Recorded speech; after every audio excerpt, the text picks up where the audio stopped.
You made a good decision to join In the Trenches with Dave Lapham, brought to you by First Star Logistics, because our special guest is Eric Wood. Eric Wood is the color analyst for the Buffalo Bills radio network. Eric Wood went to Elder High School, had a great career at Elder. He goes to Louisville. He gets drafted in the first round, 28th pick in the draft by the Buffalo Bills. Goes on and has a very distinguished 9-year career with the Buffalo Bills, Pro Bowl player. Eric Wood knows everything there is to know about the Buffalo Bills. And you're going to like listening to Eric Wood and learning about the Buffalo Bills, because it is a huge matchup with the Cincinnati Bengals. Whoever wins this football game gets a serious leg up on that number 1 seed.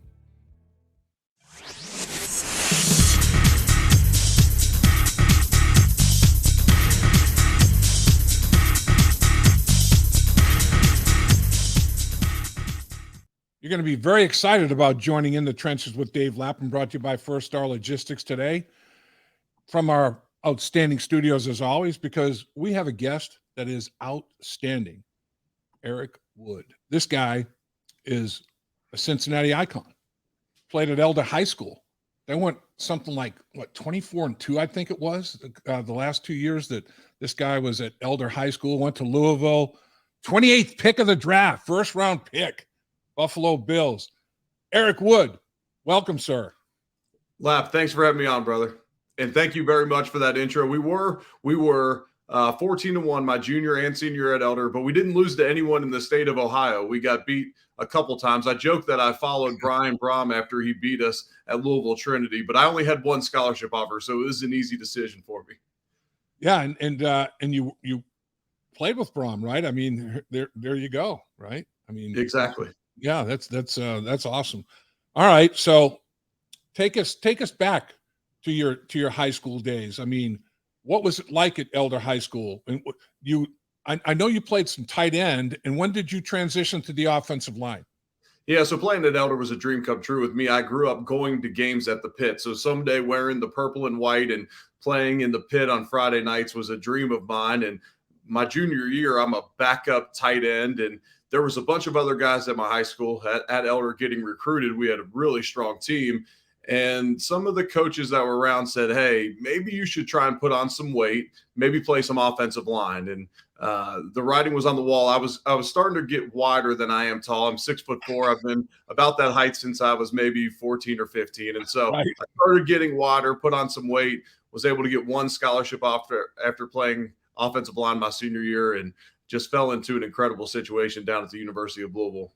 Man, that's you talk about a trajectory that went straight up. I mean, that's just unbelievable. You have a great career down at Louisville. You're all conference, multiple times down there, and then 28th pick in the draft, right? I mean, first round selection by the Buffalo Bills, 28th pick. What was that like? What was draft day like for you and your family?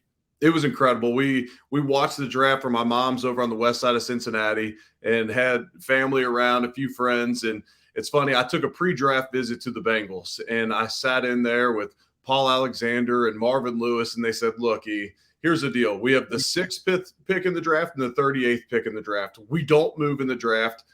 We won't get you at 6. We're not taking a center at number 6. They ended up taking Andre Smith, and you're going to be gone by 38. And I said, you really think I'll be gone by 38? And they said, yeah, I mean, we'll take you at 38, but we just don't move in the draft. At that time, the Bengals rarely ever moved in the draft. And so that, you have these moments that, give you some confidence or some clarity moving forward. And that was one of those moments when I thought, okay, well, at least one team, and maybe it's some logistical bias that they're in Cincinnati and I was just right down the road in Louisville, but it was incredible. It was a dream come true. I remember watching Nick Mangold a couple of years prior get drafted in the first round, and there had been a run of centers not getting drafted in the first round since Jeff Fain out of Notre Dame got drafted in the first round.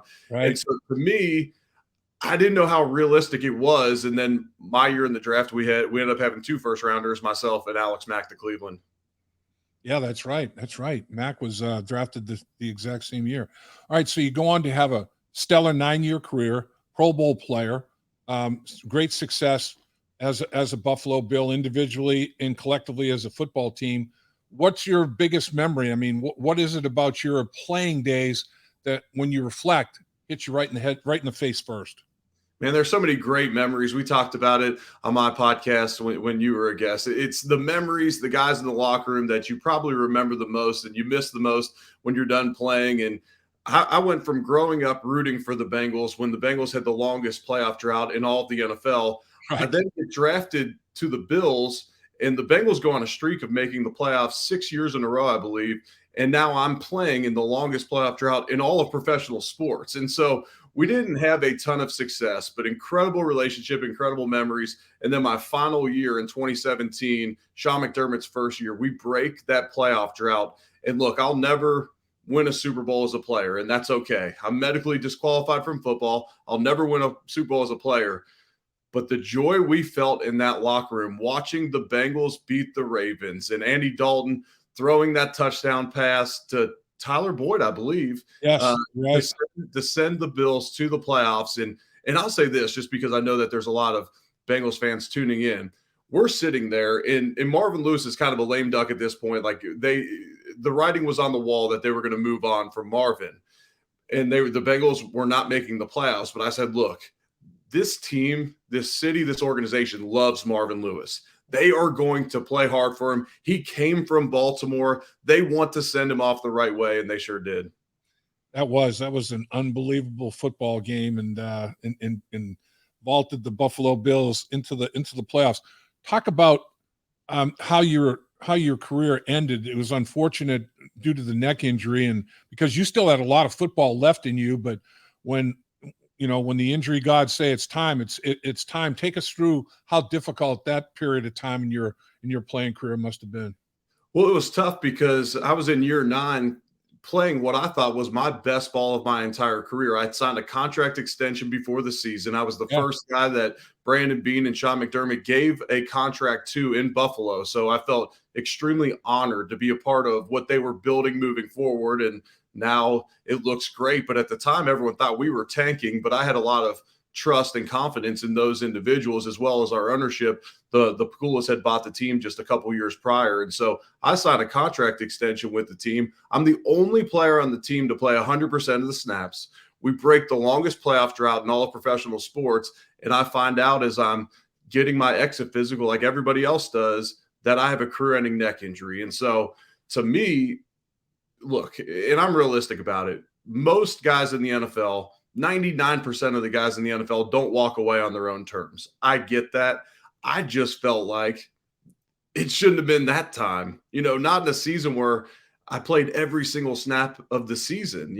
I went through 2 leg breaks, one, the Joe Theismann leg break. I tore my ACL. I had, a number of injuries, and this is what's taking me out, something I don't even know I had. And so that put me on a journey to figure out what was next for me in my life. And it's been a fun transition into sports media and some investing and spending more time at home with my family. And, I am fulfilled at this stage of my life. And look, I look back on my NFL career and appreciate the memories, but man, I feel so bad for all those guys out there. And Dave, I know you know them too, that just relish on those and they can't get past those days of playing pro football. Like there is something so much better and greater for all of us out there.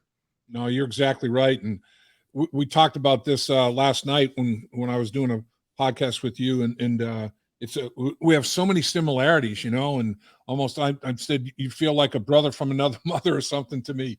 How our career paths have a lot of similarities. And so, did you consider coaching? I mean, that's one thing. I was kind of torn when I was at the end of my career. Okay, do I try the coaching angle? Do I go into the broadcast aspect of it?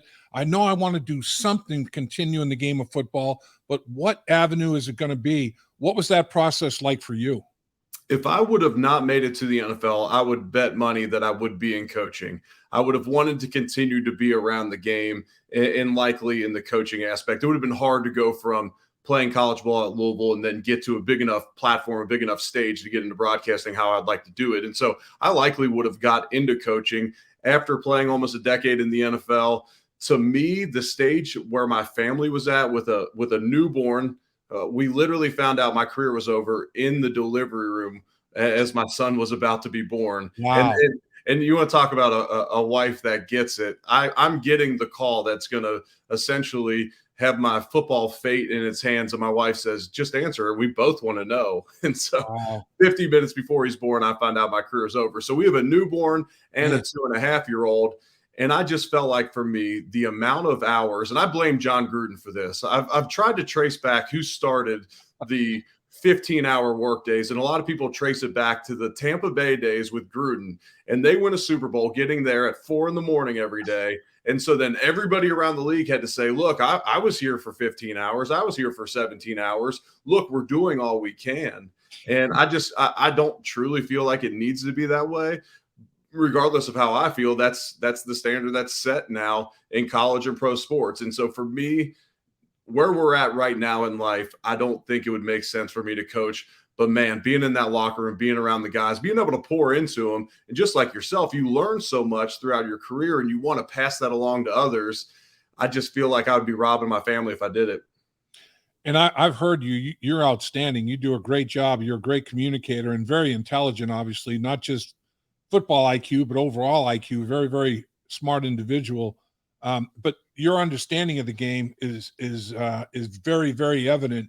At what point did you become so enthralled with the game of football? And did you play other sports as you were, growing up and in gravitating toward the sport of football? Yeah, it's a great question. I appreciate the compliments there as well, Dave. When I was growing up on the west side of Cincinnati, we played everything. The AAU circuit in basketball wasn't nearly as popular. Else maybe I would have gone down that path, because probably my first love playing sports early on was basketball, but I played baseball and golf, and I played volleyball for a couple seasons. I was down to compete no matter what we were doing. And so I just loved competing. And so I played basketball and football throughout high school. And then my love of football probably came in high school. You start to see some type of success.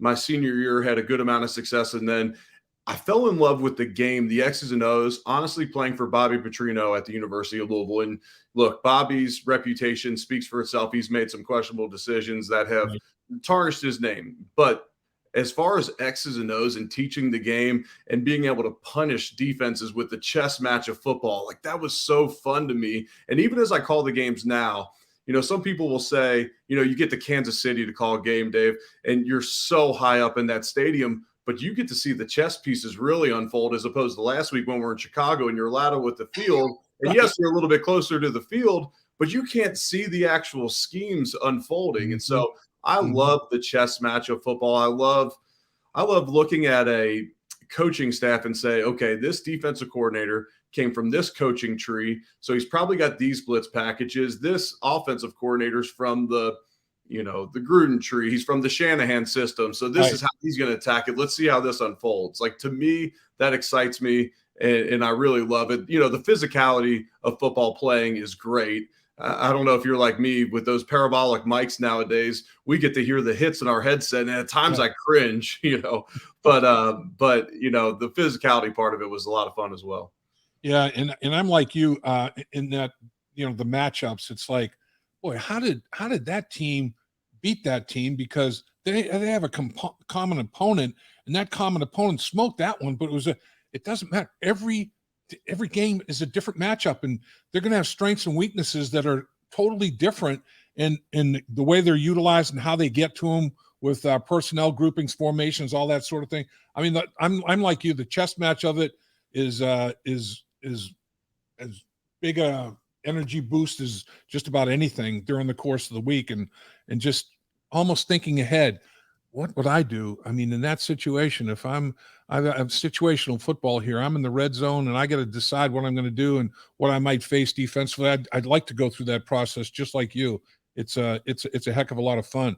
Let's talk a little bit about this matchup, because, man, you got the Cincinnati Bengals and the Buffalo Bills, and man, you have two of the greatest quarterbacks in the league right now. They're both top 5. There's no question about that whatsoever. They might even be a little bit higher than that. But what is it about Allen that impresses you?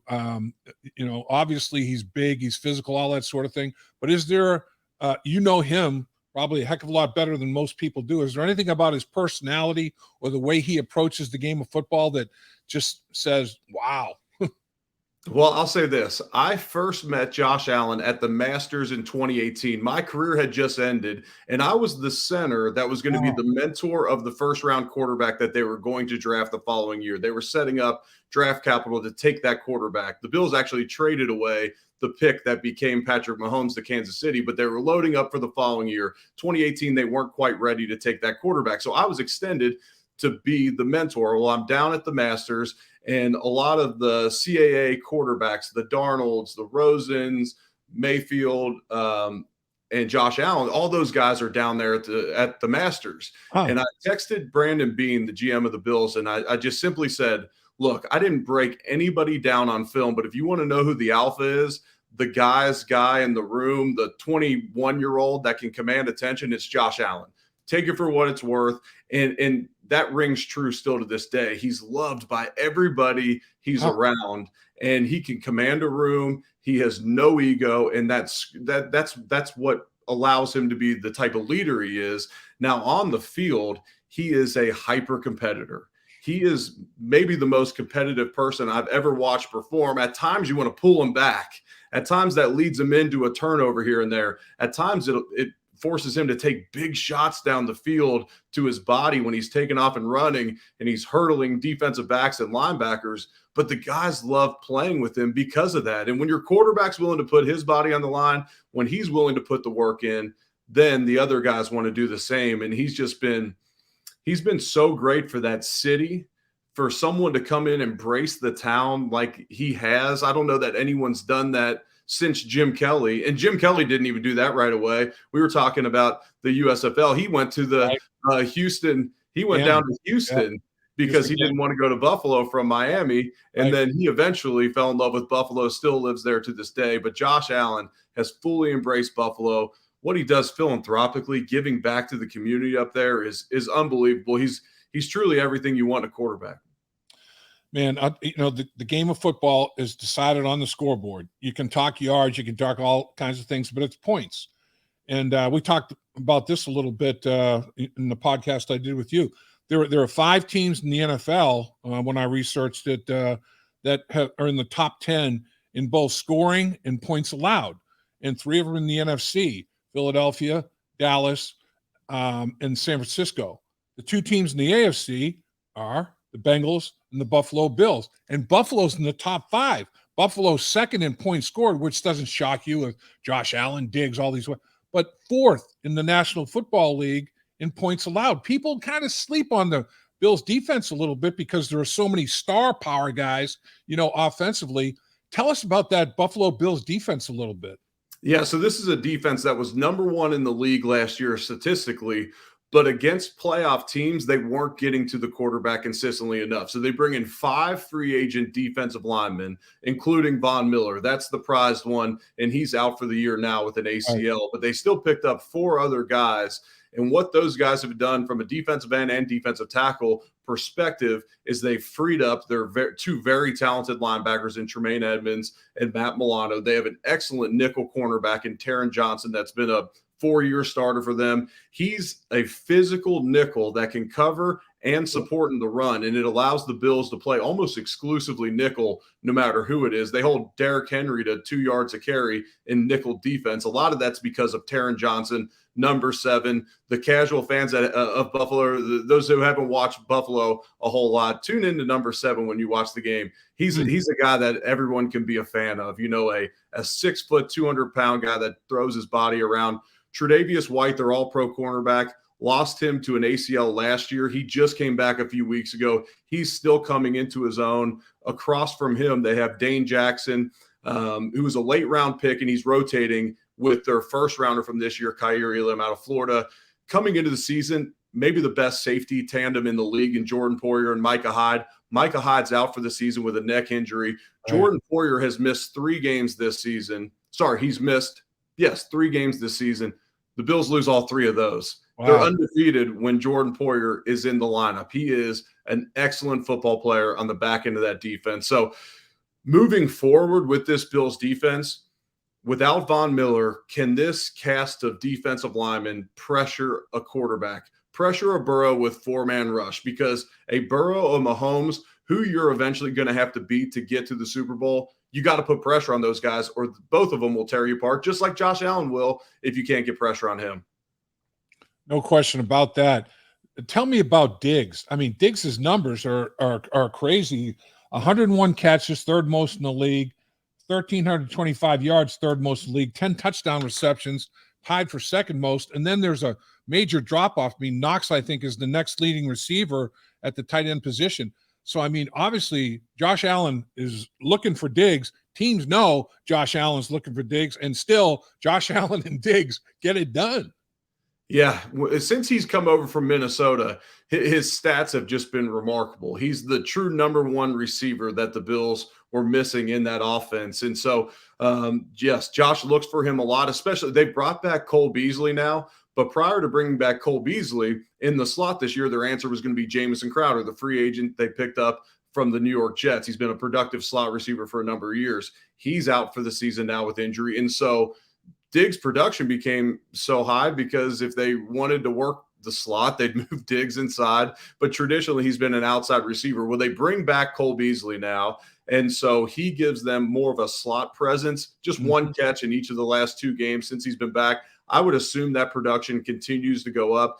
Gabe Davis, the receiver opposite Stephon Diggs, they had high hopes for him this season. He's been hampered by an ankle injury throughout the whole season. And Dave, you know this from watching guys, like even when he goes in motion and slows down, he almost has like just a little bit of hesitancy where, man, that game's played at such a high speed if you have anything slowing you down. So I believe that's part of the reason his production hasn't been there. And then Dawson Knox loses his brother tragically at the end of the preseason, was playing football at Ole Miss and passed away tragically. And so he dealt with the loss of that. He dealt with some injuries early on, but surging as of late. And then for the Bills, what they were missing throughout a majority of the season was the run game. And since the weather's got colder, this Bills run game has showed up to the tune of 260 yards last week in Chicago. Yeah. And it just seems like they're gaining balance. And yes, Josh Allen's stats are dropping with the balance, but that's okay. I mean, Josh is not that concerned with individual stats. It's about wins and losses. So as a former great lineman in the National Football League, what do you think of the Bills up front offensively? So Mitch Morse, who makes it all run, their center, Pro Bowl, voted into the Pro Bowl this year. He's missed he went out 2 games ago with a concussion and missed last week's game. That's his 6th documented concussion in his career. Oh. Not sure if he comes back this week. I mean, if you want to talk about a potential big time matchup, if he's able to play, Mitch Morse and DJ Reader. Right. That was a showdown in 2019 in Houston. And that's when DJ Reader first came on my radar. And I texted Mitch Morse after they lost that playoff game down in Houston. And I said, hey, buddy, I'm not saying I've watched every single game DJ Reader's play this year, but that's not a dude I'd want to face if I'm playing in the league still. And he said, dude, I'm telling you, he can rush the passer and he might be the best run defender in the entire NFL. Well, DJ Reader's got nothing but got better since then. Yeah. He comes in on a big time deal. And that's kind of, you always have that fear when you bring in a guy for free agency and pay him a bunch of money. Like, is he now going to shut it down? DJ Reader has not. They did a great assessment with the Bengals going out and getting him. Hendrickson as well. I mean, guys that can really get it up front. So Bills have a Pro Bowl left tackle and Deion Dawkins, really good player. They bring in Roger Saffold, who made the Pro Bowl last year in L.A., Pass protection wise, struggled this year. Good in the run game. On the right side, they got a couple of young guys. Spencer Brown, the right tackle, they drafted 2 years ago. And then at right guard, likely Ryan Bates, especially if Mitch Morse is able to go. They've been good this year, but not great. And I say this, and you know as much as I do, Dave, because I defend the Bills' offensive line till the cows come home up at Buffalo, because everyone will say, well, there's so many pressures on Josh. I said, well, they pass the ball more than anyone in the league. I mean, if teams know you're passing, it becomes tough. Yep. And so now that they've gained some balance, wow, now the pass protection gets better. But I'm also not, early on in the season when they were throwing the ball the most in the league, they had the number 1 ranked offense in the league. So you play to their strengths when the weather's nice, and then you figure out how to get it done once the conditions change. I've got a ton of respect for Sean McDermott. I don't really know him at all, really. I've never really had the privilege of meeting him in a one-on-one situation. But man, if I got respect for him as a football guy, what a mind he has for the game of football. What is he like, Eric? Is he special? He is. He's the most consistent person I've ever been around. I wrote a book called Tackle What's Next, and Sean wrote the foreword for it. And Sean is the most consistent person, which has created consistency within an organization that had nothing but inconsistency for about 2 decades. And so in all the turmoil of coaching changes and this and that, Sean's been just a steady presence within that organization. X's and O's wise, defensively, he's great, and for him, it's about being fairly simple, knowing exactly what we're going to do based on how we line up. This is how they're going to attack us, and we're going to anticipate, but we're going to play really fast because we're not going to be super complex, which was a big change coming from Rex Ryan to Sean McDermott. That's much different defensive philosophies. And so Sean has stabilized, that defense, really simplified it, but just as a leader, and he's just a tremendous person. And you say you haven't had the chance to meet him. Once you do, your opinion of him won't change. He's a great person. Wow, that's great to hear. And then what about, we know Leslie Frazier, he was here with Marvin Lewis. I mean, he's done a really good job. And then Ken Dorsey and Josh Allen and Ken Dorsey seem to be, like attached at the hip. They seem to be on the exact same page. What about the two coordinators? Yeah, so Leslie Frazier has been there since Sean McDermott got there. Leslie Frazier provided that head coaching experience for a first-time head coach, which was valuable. He's his associate head coach or assistant head coach, however it's worded in the program. But Leslie's been incredible. I love that dude to death. He's part of our kind of early workout group before games and at the hotel. So I generally get to catch up with him once a week in there. And I love Leslie Frazier. And then Ken Dorsey is the guy that replaces Brian Daboll. Brian Daboll got head coaching looks the last couple of years, has done a great job in New York this year. And so Ken Dorsey had big shoes to fill. Most of the offense stays exactly the same. Ken Dorsey was the quarterback's coach, just promoted offensive coordinator. So him and Josh kept all the communication the same. Now there's just some wrinkles that has fans, where's the guys that are scripted wide open that Brian Daboll used to do? Well, it's different philosophies, and Ken's coming into his own, especially in the red zone. For the first part of the season, the Bills were near the bottom in red zone scoring percentage. Well, that has gone up throughout the season, but he took a lot of grief for that early in the season, but they have improved. Yeah, I know Allen had some turnovers, red zone turnovers in the early part of the season that was a little bit crazy. And I see that both in the red zone, that's an interesting dynamic with this football team. The Buffalo Bills, 11 times they haven't scored any points in the red zone offensively, which is tied for most in the NFL. But then 12 times defensively, they've held an opponent without a point in the red zone. That's best in the National Football League. So there's yin and yang there. The red zone is the twilight zone, isn't it? I mean, it's crazy down there. Yeah, the Bills went on a 2-game losing streak and still remained the betting favorite to win the Super Bowl through that losing streak and, some not pretty wins. And everyone was asking me how to make sense of that. And I said, look, the Bills at that time had the highest percentage of drives that ended in a turnover, and they were bottom 5 in red zone scoring percentage. I said, those, with the amount of talent that Buffalo has, those won't stand. Like Josh won't continue to turn it over at this rate, and guys are fumbling and this and that. That will improve turnover wise. They'll find a way to score points. They'll get on the same page, and then you'll see them come out of it. And that's where you see this 5-game win streak, because prior to the last game, in the previous 4 games, the Bills have 2 turnovers in total. And so, you play the Miami Dolphins 2 weeks ago and you go 4 for 4 in the red zone. It was technically 4 for 5, but they chose to kick the field goal at the end. And so they're getting better in both those areas. And that's where you see the Bills playing really good football again. Well, Eric, I tell you, I feel like this was great for me. I mean, my preparation, it took another step up, having a guy like you to talk to about the Buffalo Bills and getting ready for this football game. You're a very knowledgeable guy and you communicated all so well. And you get to come back where it all started, Cincinnati, man. I know you got a lot of buddies and family here in Cincinnati, and enjoy yourself. have a safe trip and have a great time in Cincinnati.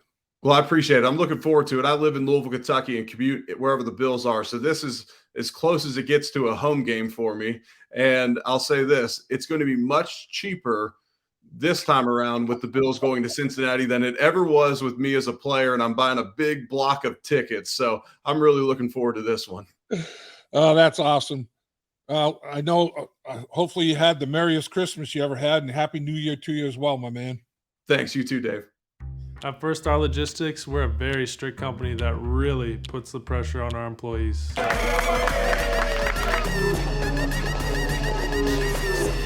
Breaks? What are those? That's what I'm talking about, Icky. Get the body right, then the mind's right. You know, gotta get that body right. That's right. Yes, sir. Become a star with a chance to earn the highest commission percentages in the industry as a freight broker agent. Check out firststarlogistics.com.